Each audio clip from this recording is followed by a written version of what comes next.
Should I buy a home now? Should I wait? Will I regret my decision? Is the timing really bad because of the economy? Are these all questions you're asking yourself? Let's see if we can get you some answers. Listen up.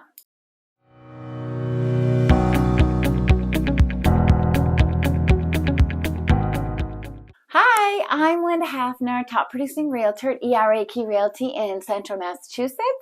I want to help you understand if buying a home right now, and we are in July of 2022 with a lot of interest rate hikes, a lot of inflation going on, is it still a good time to buy or not? Let's talk about how you can make the best decision for yourself. Usually involved in 30 or more transactions a year. I love my job. I talk to a lot of people. I talk to a lot of buyers and sellers. I'm literally in the trenches every single day. And my most popular question that I get from both buyers and sellers is right now a good time to buy or sell? The answer to this question is always going to be, it really depends on you. What are your values? Do you value the quality of your life more, or do you value making wise financial decisions? Because sometimes you can't have both. And you need to figure out which of those two is more important, because that's really going to dictate whether right now is a good time for you to buy or not. Yes, interest rates have risen a little bit, but what's going on in your life? Is this a strong desire of yours? Do you really want to buy a house? Is it worth it to you to put that off and wait for maybe a better time when you really don't know whether that's going to come or not? No matter what, you're taking a chance.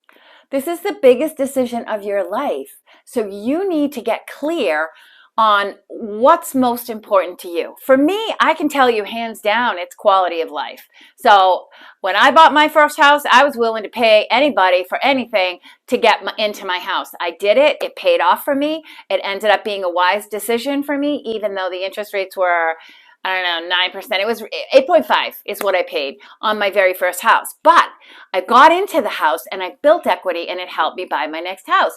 That may not be the right decision for you. This is what you need to look at. You need to make sacrifices with no matter what decision you make.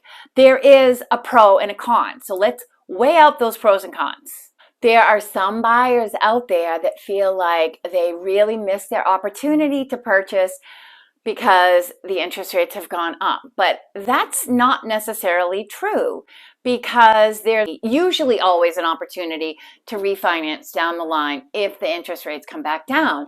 And that's what I ended up doing when I bought my home at the 8.5% interest rate. The question is really, can you afford the payment with the purchase price and the interest rate? That is the question you have to ask yourself first. And is it worth it to you to do that and wait it out until the possibility of you refinancing? You could also look at the possibility of paying a little extra or getting creative with your financing. And you'd need to sit down with a lender to really figure this out. But there's a way to pay a fee to pay down your interest rate, and you could do that, or pay points. But these are all things a lender should talk to you about. I have plenty I can recommend to you that I work with that are excellent and that can give you options, but it all depends on your own personal financial picture. It's very unique to you, how much money you make, how much debt you have.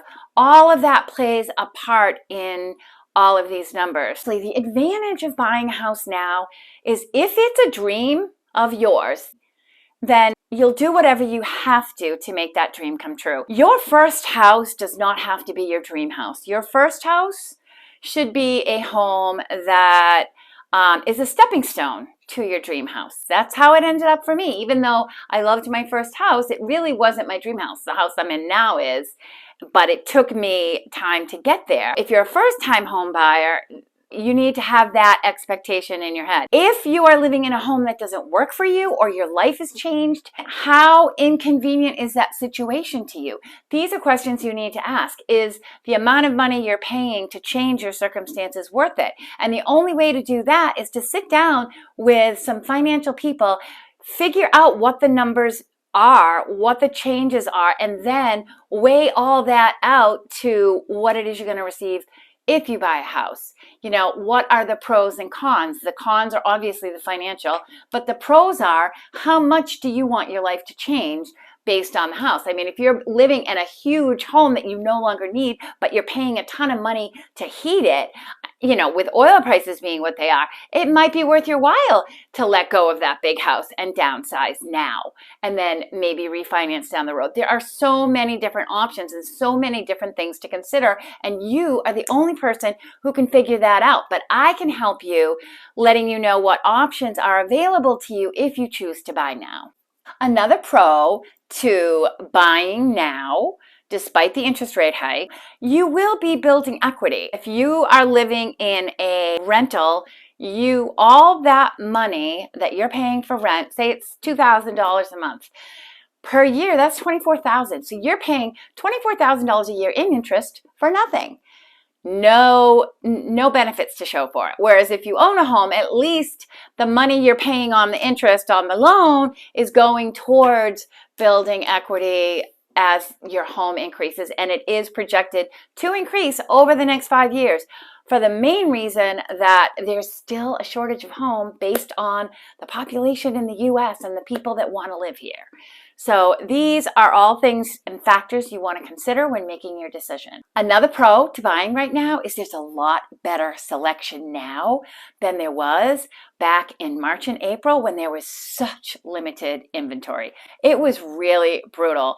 I mean, if a house came on, there were so many buyers vying for that one house, and that situation has ended because of the increased interest rate. So that could be good for you, because if you want to move forward buying a house, you don't have to deal with that crazy competition. You don't have to deal with waiving a home inspection. You don't have to deal with paying over appraised value. That's huge. That is almost better than paying a higher interest rate, because you can maybe do something about the interest rate, but you can't do anything about having to pay over asking and having to waive your home inspection. So these are things you want to be thinking about. This is what's going on now in July of 2022 compared to what was happening in March and April of 2022. A lot has changed in central Massachusetts. I don't know about you, but for me, it always feels good accomplishing my goals. If my goal is to buy a house, I don't want to wait. I want to do it when it's good for me, not when it's good based on the economy. I don't want to try and figure it out. I don't want to spend mental energy trying to, work within the system. I want to do it when it's best in my life. It's the only life I have. I don't want to waste my time waiting because maybe something will get better, or putting my life on hold out of fear. All right. But now, with that said, let's talk about the cons of buying a home right now. Number one is affordability. Home prices are up. They are slowly coming down a little bit, but there's not going to be any crash or anything like that. It's just kind of like a trickle down of price to help compensate for the increased interest rate. When you combine an interest rate of almost 6% with home prices that have risen 20 to 30% over the past year or two, you're looking at mortgage payments that are difficult. You need to figure out with a lender, sit down with the numbers and see, what is your monthly mortgage payment? Can you afford that? Is it worth it to you? These are the things you want to look at. I think one of the biggest things that scares home buyers the most is the fear of the unknown, the fear of making a big, huge financial mistake. That's going to happen whether you buy a home now or whether you don't buy a home. So even though I have this under one of the cons of buying right now, is that fear. You literally have to feel that fear because you're actually doing it. So you buy a home right now, and that fear and that doubt is going to eat at you. It is also still going to be there if you don't buy. That fear can be very tricky when buying and selling. I deal with it a lot with a lot of my clients. It's probably one of the biggest issues that we talk through when we're going through a transaction. You're going to laugh, but I honestly do think that the biggest advantage or pro of waiting to buy a home is that it's emotionally less risky for you. You don't have to confront your fears head on about whether or not you're making a decision. You kind of table it for a later time if you decide to wait. But then instead you kind of have to deal with that nagging, like, what am I making a wrong decision? So does it ever really get better? One of the disadvantages that I think a lot of people don't realize when they put off buying a home you're still disappointed that you're not actually doing what it is you truly want. You have one life. You want to make the most of the time you're here, and you want to make choices that support having the best life. There is a strong indication that prices are going to continue to go up, even with increased interest rate. I'm still seeing a huge buyer demand. It's just they're being more cautious with their purchases. Another risk you're taking and disadvantage of waiting to buy a home is you're taking a risk that the affordability of homes could get worse, not better. The feds are saying they are going to continue to increase the interest rate until inflation slows. We don't know when that stops or when that ends or how high the interest rate is going to go. Do you want to take that chance? These are the only questions you can ask yourself. I am here to give you whatever input I can on the real estate market, on what I'm seeing buying and selling, but you need to combine that with your values and make the best decision for yourself. Subscribe, hit the bell notification, and I'm going to make another video about whether or not it's a good time to sell right now, a little bit on the flip side. So check me out in 2 weeks for that. Have a great day.